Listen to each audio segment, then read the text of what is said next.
नमस्कार दोस्तों, मेरे इस YouTube चैनल पर आपका फिर एक बार स्वागत है। अगर अभी तक आपने सब्सक्राइब नहीं किया है तो सब्सक्राइब कीजिए, बेल आइकन की घंटी बजाइए जिससे मेरे वीडियो आपके पास सबसे पहले पहुंच सके। हम विभाग समूह के व्याख्यानों में इस समय चल रहे हैं। उसी क्रम को आगे बढ़ाते हुए आज मैं कुछ और प्रमेय आपके सामने करूंगा।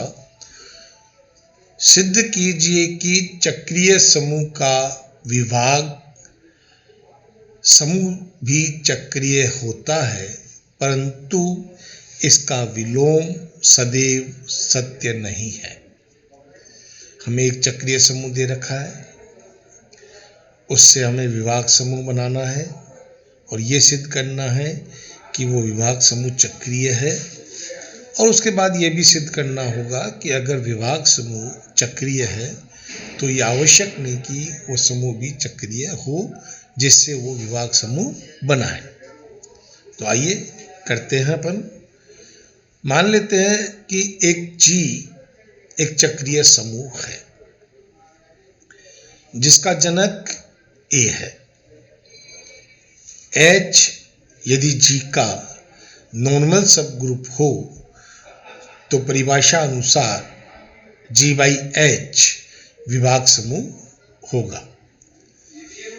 अब चूंकि G चक्रीय समूह है अर्थात G का प्रत्येक अवयव एक ही पूर्णांक घातों के रूप में लिखा हुआ है, तो यदि A बिलोंग टू G है तो एक ही घात n बिलोंग टू G भी होगा जहां n पूर्णांक है। जब एक ही घात n बिलोंग टू G है तो इसका मतलब H एक ही घात n क्या हो गया? सहसमुच्चय हो गया। और सहसमुच्चय का समुच्चय कौन है? G/H। इसका मतलब H एक ही घात n बिलोंग टू G/H हम कह सकते हैं। अब हम देखते हैं H एक ही घात n को क्या लिख सकते हैं। H एक ही घात n बराबर हो सकता है H a n बार। एक ही घात n है तो इसको a कितनी बार लिख सकते हैं? n बार। क्योंकि जैसे a स्क्वायर तो क्या लिखते थे अपन? a क्यूब होता तो क्या लिखते हैं? a 4 होता तो क्या लिखते हैं? a। इसी प्रकार से एक ही घात n को लिखा जा सकता है a n बार। अब यहाँ पर जो परिभाषा है विभाग समूह की वो हम जानते हैं कि HA इंटू HB बराबर HAB होगा, तो उल्टा भी होगा उसका। तो यहाँ पे हम जो n बार A आए हैं उनको सहसमुच्चयों के रूप में n बार लिख सकते हैं। तो HA इंटू HA कितनी बार आ जाएगा? n बार। अब ये n बार है तो वापस वो हो गया H एक ही घात n घातांक नियम से। इसका मतलब ये हो गया कि H A की पूर्णांक घात के रूप में H A की घात n को लिखा जा सकता है। दूसरे शब्दों में हम ये कह सकते हैं कि H A जनक है किसका? G/H का। अर्थात G/H का प्रत्येक अवयव H A की पूर्णांक घात के रूप में लिखा जा सकता है। और अगर ऐसा है तो G/H क्या हो गया? चक्रीय समूह हो गया। अब इसका कन्वर्स करते हैं। इसका विलोम सदैव सत्य नहीं है, ये उदाहरण आप याद रखें, क्योंकि S3 एक चक्रीय समूह नहीं है, परंतु S3/A3 में केवल 2 अवयव होने के कारण यह चक्रीय है, जहां A3 नॉर्मल सबग्रुप है। अतः प्रमेय का विलोम जो है सदैव सत्य नहीं है। इस पर्टिकुलर इस एग्जाम्पल को आप याद रखें। दूसरी थ्योरम करते हैं। G एक समूह है, H इसका नॉर्मल सबग्रुप है। यदि G/H क्रम विनिमय हो तो सिद्ध करो AB A inverse B inverse belong to H होगा for every AB belong to G।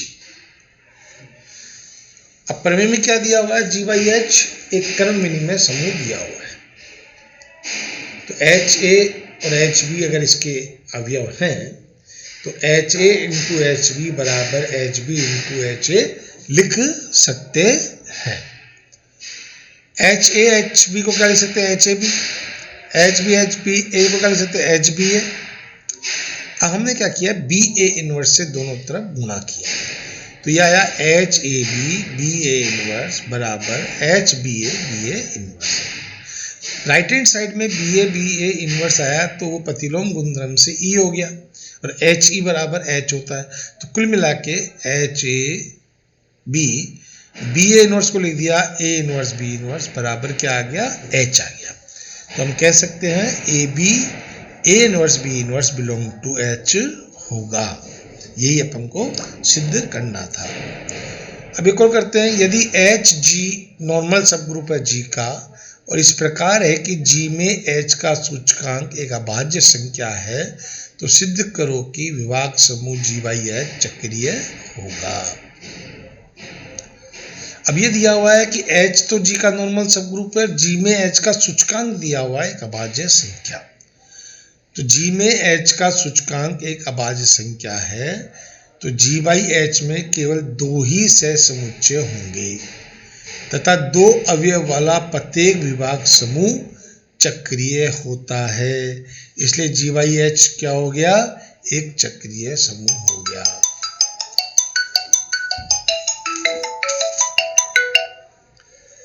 अब हम एक एग्जाम्पल और करते हैं। विभाग समूह G/H ज्ञात करो, संक्रिया सारणी भी बनाओ, जबकि G बराबर Z प्लस और H बराबर 4Z प्लस है। Z क्या होता है, पूर्णांक संख्या।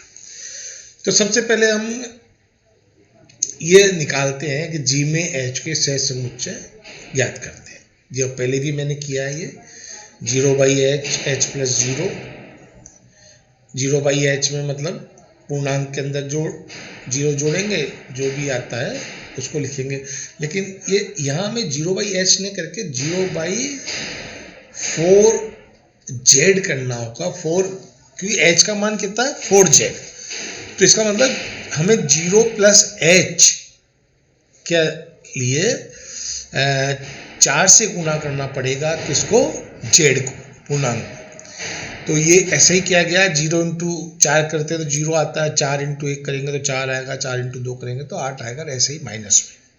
अब 1 प्लस H बराबर H प्लस 1, इसका मतलब 1 जोड़ना है, तो जोड़ के अपन देख रहे हैं यहाँ -7 -3 1 5 9 आ गया। ऐसे ही H प्लस 2 में 2 जोड़ना है और H प्लस 3 में 3 जोड़ना है। हमारे को इस तरीके से सहसमुच्चय प्राप्त हो रहे हैं। बाकी जब हम H प्लस 4 करते हैं तो वापस वही आ जाता है, इसलिए कोई दिक्कत नहीं है। तो कुल मिला के G/H के जो विभिन्न सहसमुच्चय आ रहे हैं वो आ रहे हैं H, H plus 1, H plus 2 और H प्लस 3। उसकी सारणी इस तरीके से बनाई जाती है। ये सारणी आप देखें इसके अंदर। इसके बाद फिर एक एग्जाम्पल करते हैं। विभाग समूह G/H ज्ञात करो, G/H की संक्रिया सारणी भी बनाओ, जबकि G बराबर दिया हुआ है, H बराबर दिया हुआ है। आपके G बराबर दिया हुआ है 1 - 1 आइटा माइनस आइटा और H बराबर 1 - 1। अब हम करते हैं इसमें सबसे पहले H इंटू 1। H के अवयव पता है 1 और -1 है, तो अपन को दोनों लेने पड़ेंगे।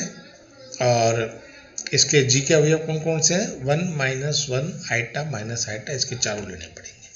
तो H इंटू 1 G का अवयव लिया। H का मान अपन को पता है, तो अपन H के मान कौन कौन से हैं, 1 - 1, इसको किससे गुना करना पड़ेगा, 1 से गुना करेंगे तो वो H ही आ रहा है। फिर H - 1, H का मान 1 - 1, इसको किससे गुना करना है, -1 से, तो -1 आ गया। क्रम विनिमय होता ही है G/H, तो वापस ये H ही आ गया। H आइटा, इसका मतलब अब आइटा से गुना करना है, तो 1 इंटू आइटा -1 इंटू आइटा, तो आइटा माइनस आइटा, जिसको हम H आइटा लिख सकते हैं। और इसी प्रकार से H माइनस आइटा भी अपन ज्ञात कर लेंगे, जो कि H आइटा ही होगा। इस प्रकार हम देखते हैं कि डिफरेंस जो आ रहा है, डिफरेंस जो आ रहा है वो H और H आइटा ही ऐसे सहसमुच्चय हैं जो कि अलग अलग आ रहे हैं और उसकी हमने सारणी बना ली।